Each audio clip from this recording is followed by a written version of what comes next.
at the beginning, I was trying not to judge the mom because I could understand that some moms, sometimes the pressure is too much on them. So they put, it's not like they want to, but I don't know if they unintentionally do it. They just put the whole burden on the first daughter. And that's why most first daughters sometimes feel unloved. But at some point, I had to admit that she was wicked because no mom would ask her daughter, who was how old, a teenager, to enter the house of a man.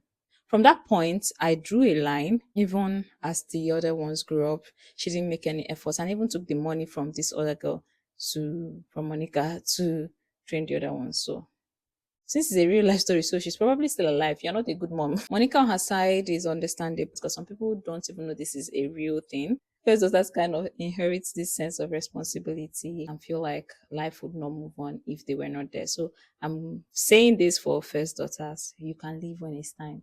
They'll be fine. They'll be fine. So what happened with the sister?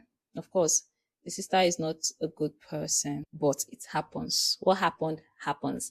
Even with the guy. And surprisingly, these people may actually live happily, have a good marriage. And I think that's why they were not highlighted again. So it happens, but it wasn't a good thing, of course. And what happened with the twin brother shows that sometimes people are good because they are not in that situation. Because he was criticizing what his sister did, but then when the tables turned, he also became his sister. So such is life. People supporting you now does not mean that if they were in the situation of the other person, they wouldn't act that way. She overstayed her welcome, but she didn't even know that she wasn't as important as she thought. We are the ones that give ourselves that illusion because no matter what, these people will be fine. Oh, the father. That man is not a good man. The silence. Do you get?